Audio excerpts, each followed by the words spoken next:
New York State Office of General Services Commissioner Jeanette Moy.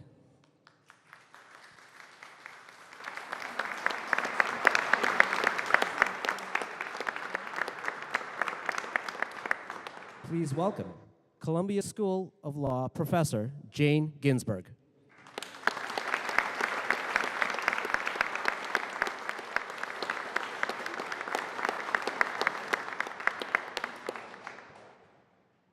And please welcome the 57th Governor of the State of New York, Governor Gov Hochul.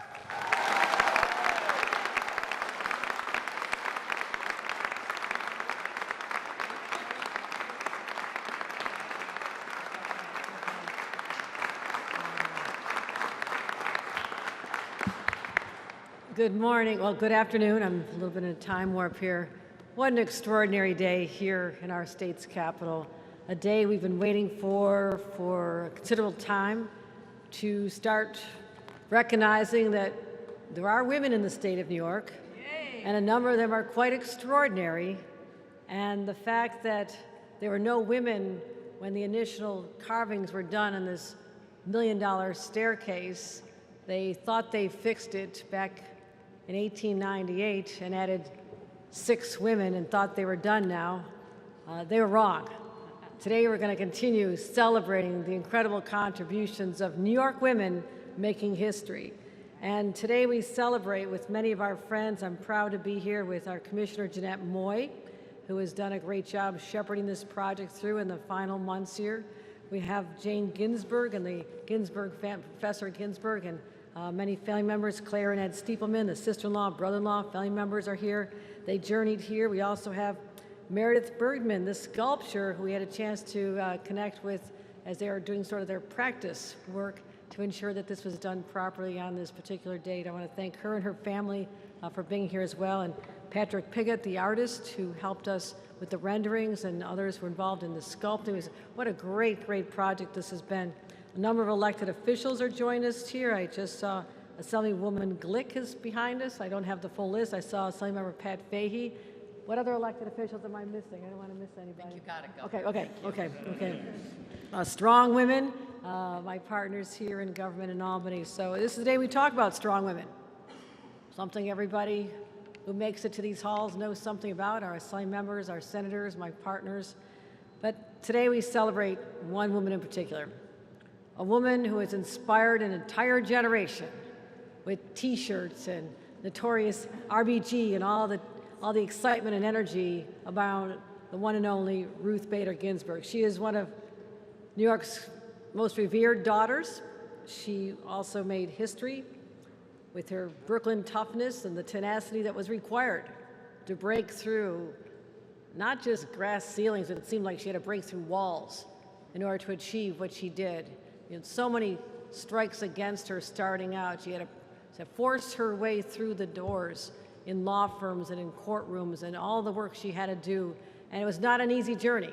And I'm really proud that what she struggled with and had to overcome and how she persevered was captured in movies and books so people could understand that ascending to the highest court in our nation was not an easy task for her, but she made it happen.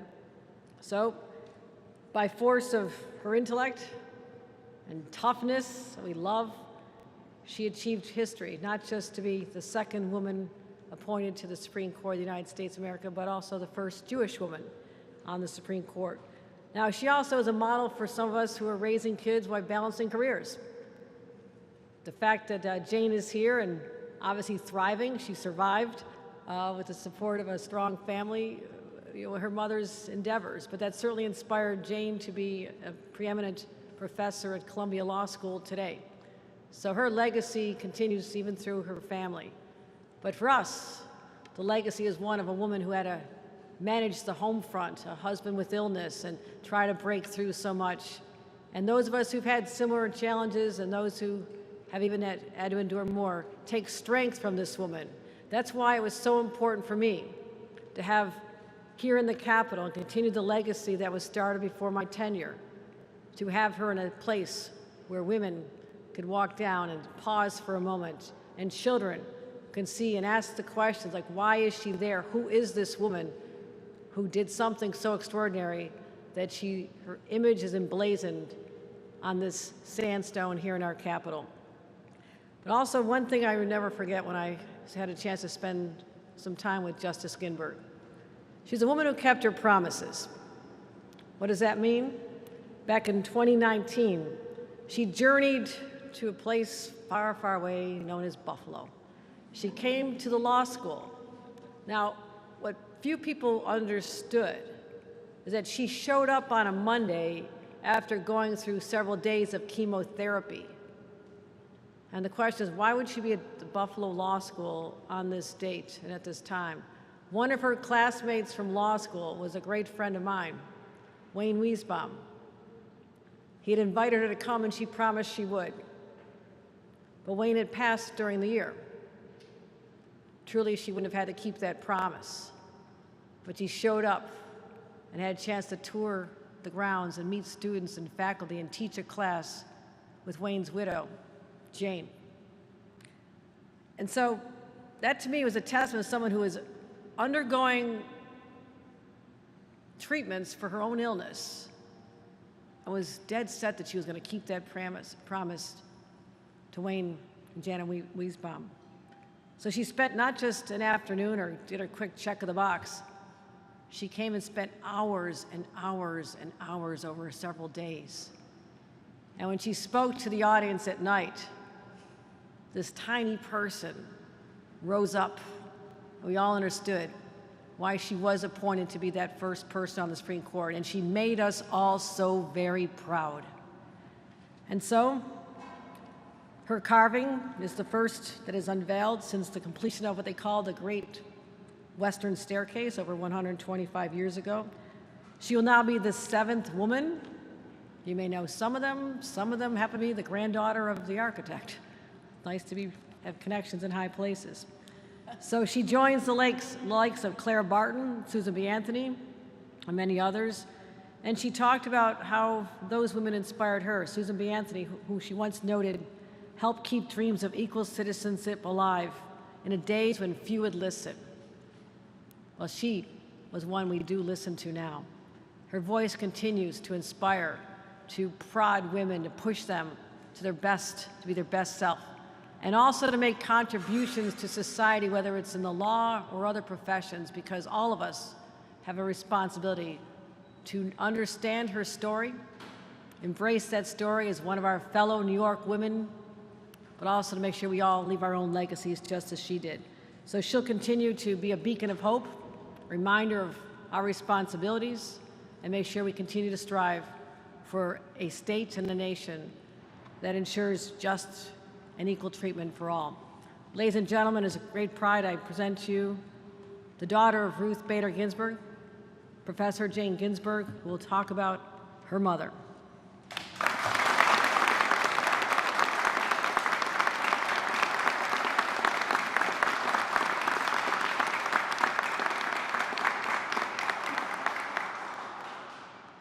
Thank you so much, Governor Hochul, for those most moving remarks.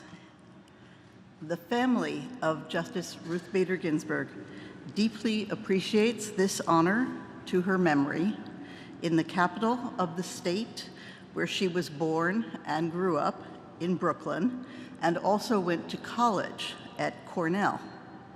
Before her appointment to the federal judiciary in Washington, D.C., my mother's professional career as an advocate with the ACLU and as a professor at Columbia also centered on New York. It has been inspiring to follow sculptor Meredith Bergman's development of the portrait, including the resolution of technically challenging issues, such as which style of eyeglasses and how to represent them. Of the myriad figures adorning the Great Staircase, I believe there only one sports similar eyewear, and not as successfully. I am sure that all here present and the people of New York will share the family's admiration for the final product. This wonderful portrait joins company with major historic figures, including other strivers for equality, such as Susan B. Anthony and Frederick Douglass. It also takes its place among the unknown and unsung, the faces of members of the families of the artisans who carved the figures of the famous. My favorite is Lucretia, perhaps because that is the name of Justice Ginsburg's great-granddaughter.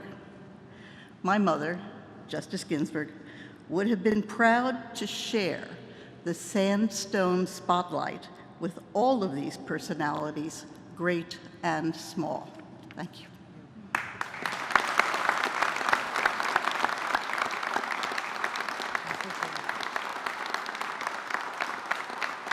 Thank you.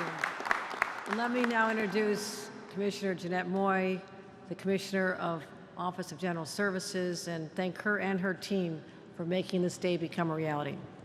Thank you, Governor.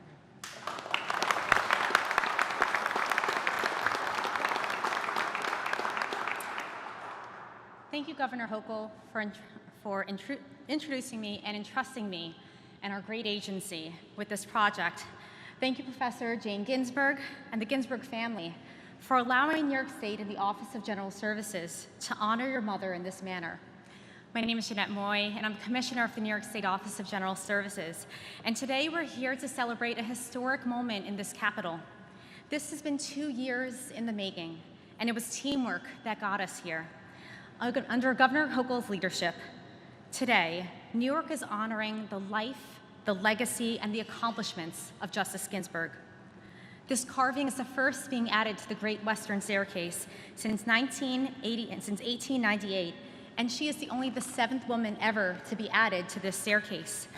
What makes this moment even more meaningful is that throughout this process, OGS had the support and input of the Ginsburg family.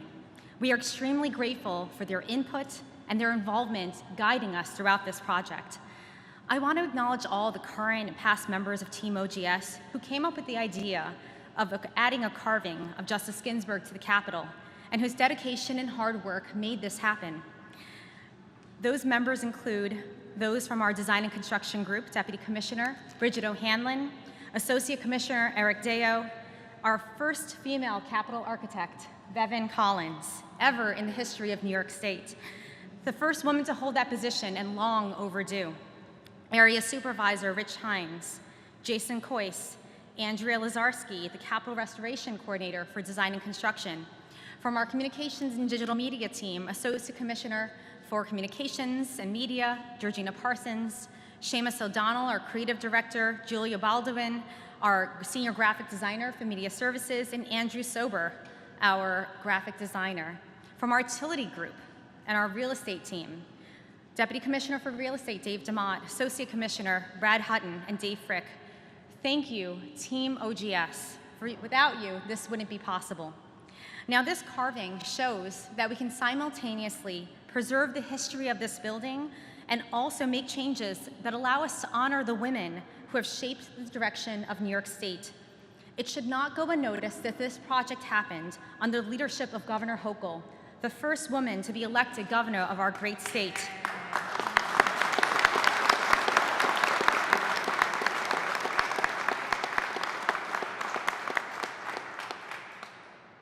Who has asked us all to lead differently, to involve individuals, to be a part of this great moment.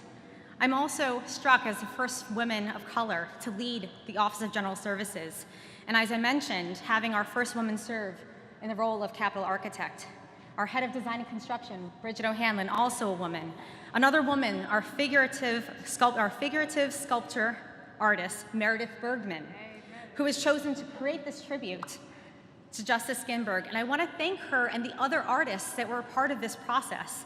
Inscription carver, our first male that I'll read off, Adam Heiler, stone carver, Evan Morse, and lastly, the contractors that were part of this work. Scaffolding contractors, Dwayne Builders, masonry contractor, Lupini, structural engineering firm, Ryan Briggs Clark Davis, prime construction trade manager, VMJR, and architects, Bell and Spina.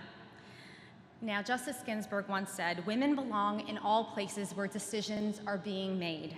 It should not be that women are the exception." The location that was selected for Justice Ginsburg portrait is a blank expanse above John Jay, the first U.S. Supreme Court Justice, and the only Supreme Court Justice who appears twice as a portrait in the Great Western Staircase.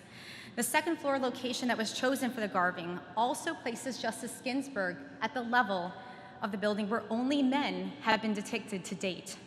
The location is the perfect place to honor an incredible woman and an incredible leader and phenomenal attorney. The Great Western Staircase is where civic engagement happens here in the Capitol. People come here to advocate about the issues that they care about. They come here to visit. Our children learn about what inspires them right here in the Capitol. And not having more women depicted sends a message around what we found was important. And today, underneath this governor, we're telling all New Yorkers and visitors that New Yorkers matter, that women matter. This carving will ensure that Justice Ginsburg will continue to be a source of inspiration for future generations of women and all New Yorkers. Thank you, Governor Hochul.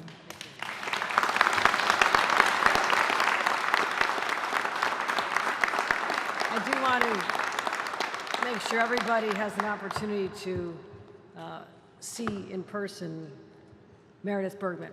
She did an extraordinary job. I think you'll all be seeing momentarily her creativity, her precision, and her ability to make a blank slate of stone come to life with the image of someone that will be enduring there for many hundred years to come. Let's give a special round of applause to Meredith Bergman. Meredith.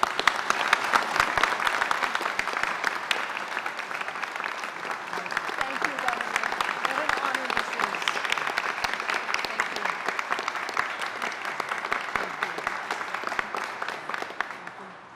All right. Distinguished guests, thank you very much. That is the end of our speaking program. If you would like to watch the unveiling, please make your way slowly and safely to the third floor.